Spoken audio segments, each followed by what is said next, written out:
Assalamualaikum warahmatullahi wabarakatuh. Perkenalkan nama saya Yulia Amanda Putri, NIM 19026118, Prodi Informasi Perpustakaan dan Kearsipan Universitas Negeri Padang. Baiklah, di video kali ini saya akan mempresentasikan tentang tata tulis karya ilmiah. Adapun materinya, yang pertama adalah perwajahan atau sampul, yang kedua sistematika, penjenjangan tulisan, yang ketiga penggunaan kertas, keempat pengetikan, 5 jarak spasi. Yang pertama, perwajahan atau sampul karya tulis ilmiah, di mana tata letak unsur-unsur karya ilmiah dan aturan penulisan dari perwajahan ini akan dimunculkan tampilan atau format penulisan karya ilmiah, yaitu ukuran kertas, huruf yang dipakai, spasi, batas atau bias. Kemenarikan sampul sebuah karya tulis ilmiah atau skripsi, tesis, disertasi dapat dicermati dari berbagai hal. Hal-hal tersebut diantaranya adalah sebagai berikut. 1. Perwarnaan. Pada umumnya, warna sampul sebuah karya tulis ilmiah adalah warna yang polos. Misalnya, hitam, kuning, ungu, oranye, abu-abu, dan lain-lain. 2. Penataan rumusan judul. Judul karya tulis ilmiah adalah bagian karya tulis ilmiah yang menginformasikan rumusan tentang persoalan isi yang ditulis. 3. Penggunaan lambang. Lambang yang dipakai pada sampul judul adalah lambang fakultas atau lambang universitas tempat penulis karya tulis ilmiah itu belajar. 4. Jenis huruf yang dipakai pada umumnya. Jenis huruf yang digunakan pada karya tulis ilmiah adalah Times New Roman. Ukuran fontnya adalah 14. 5. Susunan baris rumusan judul. Sesuai dengan jumlah kata pada rumusan judul, sebuah judul karya tulis ilmiah dapat terdiri dari 2 atau 3 baris. 6. Kelengkapan komponen sampul. Pada umumnya, komponen sampul terdiri dari beberapa hal, yaitu judul, jenis tulisan, identitas penulis, lambang lembaga, nama kota, tahun. 7. Posisi pernyataan.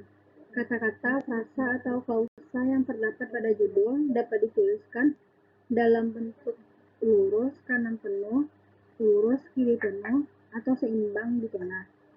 8. Ketebalan tulisan. Pada umumnya, tulisan yang terdapat pada sampul dicetak dengan cetak tebal atau bold. 2. Sistematika penjenjangan tulisan.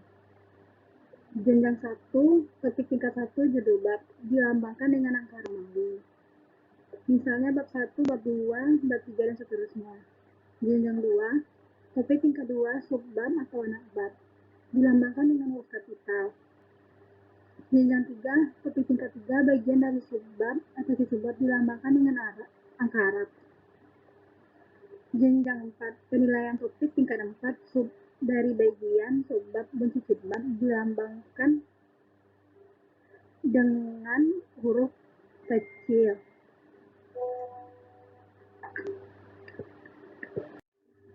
Jenjang 5, topik tingkat 5, sub dari bagian subbab atau subbab dilambangkan dengan angka Arab dalam kurung buka. Misalnya 1, 2, 3, dan seterusnya.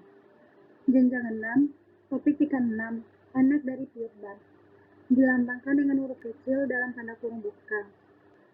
Jenjang 7, topik tingkat 7, titel dari subbab, dilambangkan dengan angka Arab dalam 2 tanda kurung buka dan kurung tutup. Jenjang ke-8, topik tingkat 8, cici dari subbab, dilambangkan dengan huruf kecil dalam 2 tanda kurung buka dan kurung tutup.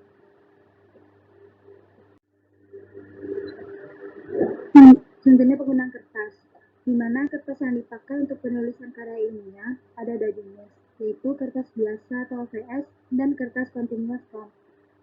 Kertas HVS juga terdiri dari 2 ukuran, yaitu 1 ukuran kuarto atau A4 dengan luas kertas 21 cm x 29,7 cm dan berat 70 atau 80 mg. Dan 2 ukuran folio dengan luas kertas 21,59 cm x 35,56 cm dan berat 70 atau 80 mg. Sementara itu, kertas continuous foam yang digunakan adalah kertas dengan ukuran 9,5 sampai 11 Pengetikan. Pengetikan karya tulis ilmiah tidak sama dengan pengetikan karya tulis non-ilmiah. Di dalam pengetikan karya tulis ilmiah, hendaklah diperhatikan beberapa hal berikut ini. Yang pertama, penggunaan jenis huruf. Pengetikan karya tulis ilmiah dilakukan dengan menggunakan jenis huruf Times New Roman dengan ukuran font 12. Kadang-kadang ada juga yang menggunakan jenis huruf Arial dengan ukuran 11 atau 12. Untuk sampul, ukuran huruf yang digunakan adalah 14 atau 16 dan cetak tebal. 2. Penebalan ketikan. Di dalam karya tulis ilmiah ada tulisan yang diketik dengan cetak tebal dan ada yang tidak dicetak tebal. Cetak tebal biasanya diberlakukan untuk penulisan 1 halaman sampul, 2 judul jenjang pertama bab, 3 judul jenjang kedua subbab, dan seterusnya. 3 judul bab tanda, 4 judul daftar gambar, 5 judul bangga, 6 judul lampiran, bagian lain poin-poin tertentu yang penulisannya dipersyaratkan dengan menggunakan cetak tebal. 3. Pemiringan ketikan. Selain dari yang dicetak tebal, ada juga pengetikan yang dilakukan dengan cetak miring. Cetak miring ini dilakukan pada penggunaan bahasa asing atau bahasa daerah. Artinya, penggunaan bahasa yang selain bahasa Indonesia, pengetikannya harus cetak miring.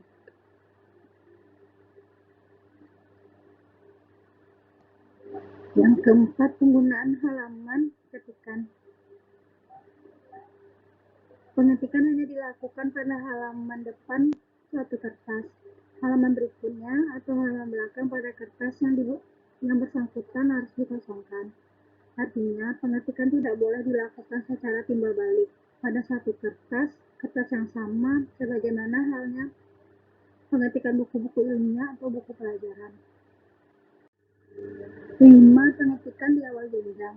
Setiap pengetikan di awal jenjang pertama atau awal halaman pernyataan, awal halaman pengesahan, awal halaman abstrak, awal halaman kata pengantar, awal halaman daftar isi dan daftar-daftar yang lain, awal halaman bab, awal halaman daftar perpustakaan, dan awal halaman lampiran.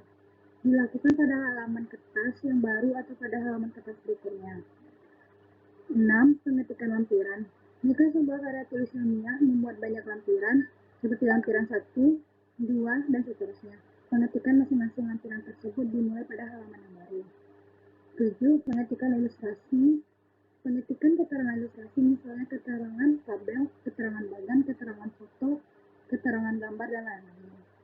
Langsung dilakukan sebelum atau setelah keterangan-keterangan tersebut. Keterangan tabel sebelum tabel, keterangan foto, gambar, bagan, dan grafik setelah foto, gambar, bagan, dan grafik. 8. Pengetikan petikan. Pengetikan petikan lebih ditujukan kepada petikan langsung. Pengetikan petikan langsung dapat dilakukan dengan bercara.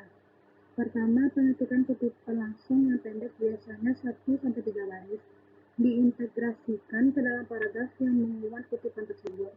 Kedua, pengetikan kutipan langsung yang panjang biasanya sama dan lebih dari 4 baris dibuat pada tempat khusus, yaitu dengan dijorokkan ke dalam sejauh 7 ketikan atau disejajarkan dengan penulisan awal paragraf.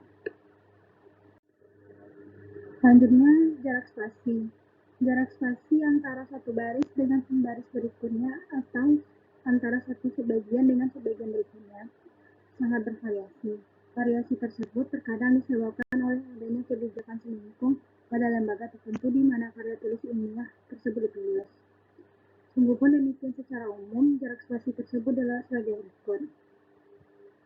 Sama jarak spasi antara baris pertama dengan baris kedua dan seterusnya pada pengetikan bagian-bagian unsur yang terdapat pada sampul.